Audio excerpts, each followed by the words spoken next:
Hello everyone and welcome back to Murph's Models. Today we're going to do yet another character from Tim Burton's Corpse Bride. I really love looking through the artwork, Particularly the designs of Carlos Grangel. So today I want to concentrate on a lesser known character from the Corpse Bride, and that's Maggot. Yes, the guy that lives inside the Corpse Bride's head and is actually based on the fabulous character actor Peter Lorre. You should go see some of his films, they're fabulous. So today I'm going to concentrate On Maggot the Magnificent. looking at the designs of Maggot. I kind of like that head, but I quite like this body. This one's a bit too ugh for a worm or a maggot or whatever this creature is. I think it is a maggot, so I should stop saying that. I don't like his yawning mouth so much. So what I did was I combined the two. So I have the body here of that guy and the head of this guy together, and I've scaled it up to about 3.5 inches tall. And all I'm going to need for this guy is some wire and my good old reliable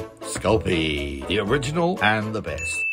The first thing we need to do is to make a frame out of wire that we can then put our polymer over. Very simple process, one would have thought. Let's see how it goes. Push that there. So that's sort of the neck section. We'll do a V here. Bearing in mind that we're looking at it at 3/4 of an angle, so it needs to sit like that. Okay, we're getting there. I think I can quietly and confidently cut this wire off at about this point. Now what I want to do is to push this one way like that, and then the last bit of the tail back like that, So that Maggot can stand up all by himself. What I want to do next is put some foil on here, so that might help it to sit up straight. Swirl this around a bit, it's quite thick here, so make that bit down there like that.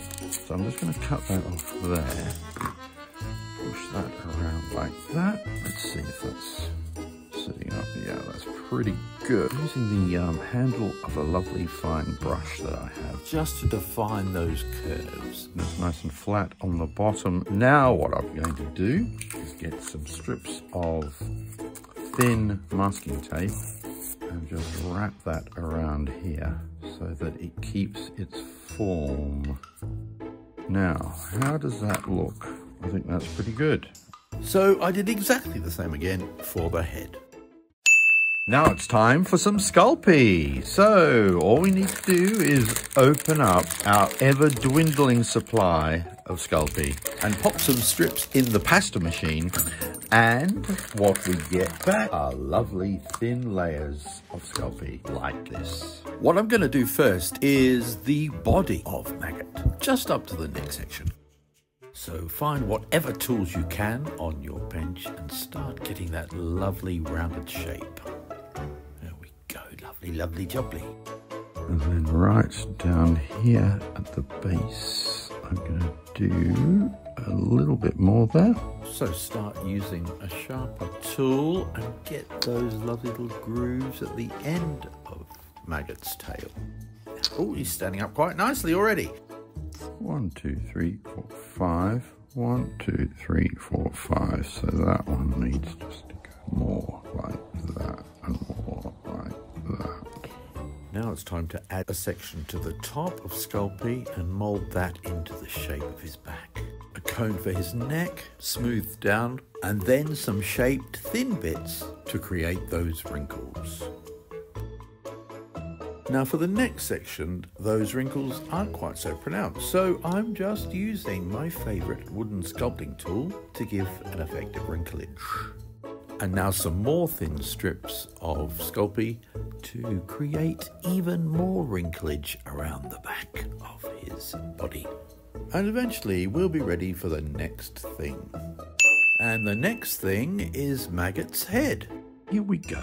I've got some Sculpey here, which I've kneaded in my big fingers to get it nice and warm and soft. And now, as you can see, it's going on nice and easily. You can see that the head is actually pushed back like that. Is that better or is that too far? Let's see. I think that's pretty good, actually. So let's get going. I am going to cut off back. So I'm just getting a basic shape on which to build. This I'm going to now bake in the oven, so I've got something solid to work from. Okay, so this head is now rock hard, so that I can then build this face onto the front. First thing I'm going to do is find a pencil. Is there a pencil on my bench? I'm hoping so. Where will it be? Ah, here it is. Found one. There we go. Got a pencil. I'm going to do kind of a drawing, sort of set out maybe the parameters of where the mouth could go. Something like that, maybe. Then some nostrils. His head's a bit round at the moment, so I need to square that off a bit, or at least give it a bit of a point, perhaps. The eyes will sit in the front there. Push down the brows either side. And now it's time to get 2 lovely balls of Sculpey, because we're going to do the cheeks. In doing both sides, I try and get the Sculpey about the same size as a ball on both sides. So that's kind of, I think, the easiest way of reading whether you've got the same amount. Then it's easier to put one on one side and one on the other side. And it's annoying me. I've still got to make the back of that head a little bit more pointy. Ah, better. So I've just done one more bake, and now I have the front of the head and the back of the head, and it's solid. So now it's time to draw on the eyes. They're so doleful, those eyes, and they're so Peter Lorre. If you look at the Peter Lorre picture, those eyebrows are so much like these eyebrows here. Quickly sketch that face back on, and now it's time for the eye bag sags. Yes, get them nice and saggy and baggy. Next up, it's the kind of nose section with the nostrils, and then those delicious pink lips. Get them nice and ruby pink. Smooth down that nose to the front of the lips, and time to push in the nostrils, and then pop in the eyes, and then create the pupils. I'm just doing the lower lip at the moment. It's probably about the right size. Let's see if it sits in here. Oh, look at that. That kind of works. I need to put the teeth in to make it really work, but that's getting there, I think. All I need to do is smooth down that lower lip into the neck section. I think that's about it. So I've made up these lovely eyelids, which will sit on like that. I've made them with some sheer sheets of very thin Sculpey. I'm going to now take this away and bake it in the oven, and then come back and paint Maggot. I have some lovely crimson here. I love the colour crimson. I don't need much because Maggot is so weeny. That should do it. And look at that lovely colour. Nice. Okay, let's get this on here. And also put this down on that side lip. In the middle, I'm going to put a little bit of this black. Don't need much black, so I'm just going to come straight out of the tube. Pop it in there, like that.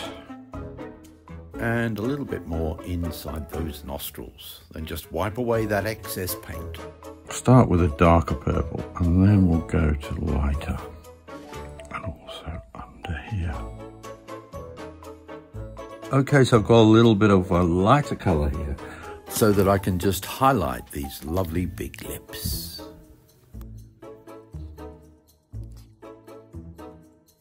Cool, that's looking pretty good. Next, these eyebrows need some purple, and then it's time to paint everything else white as a base coat, before I put on the final layer of lovely lime green. But at this stage, it is important to get all these lines nice and clean. Once all the white is nice and dry, it's time to paint in those black pupils.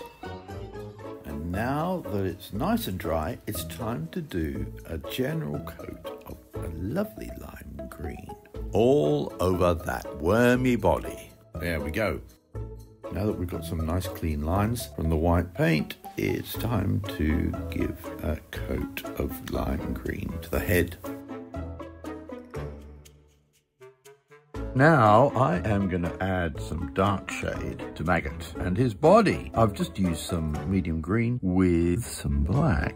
And then what I'll do is once it's dried off a bit, I will get rid of the excess paint. Using my finger, I'm just kind of, dirtying it up a bit, giving it a bit more dimension, pulling out the excessive colour.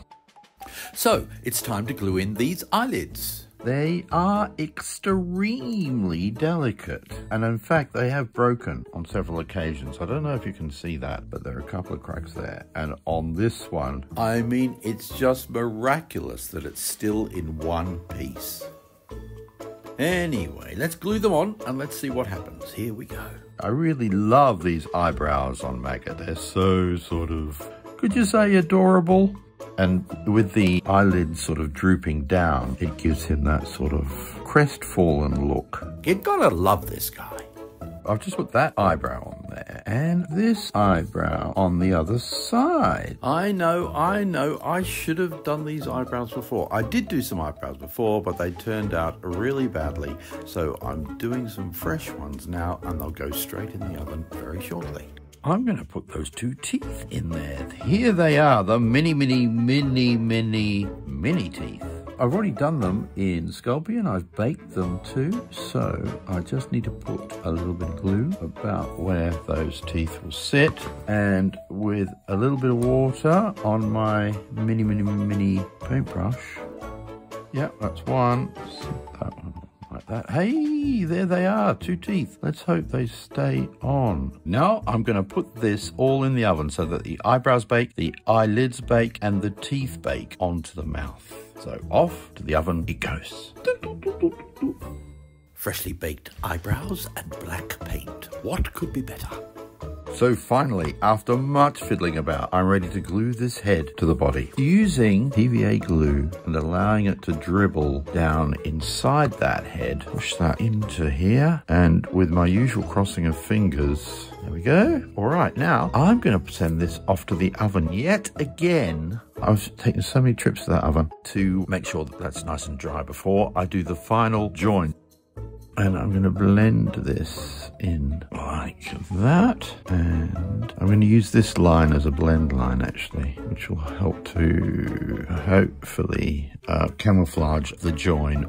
And now, yet again, I'm going to take another trip to that oven. And after that, all I need to do is paint him green. My energy prices have skyrocketed during this build, but hopefully it's all been worth it, and I hope you enjoyed my making of the magnificent Maggot. If you did, please like and subscribe. I'd really appreciate it. And now, here he is!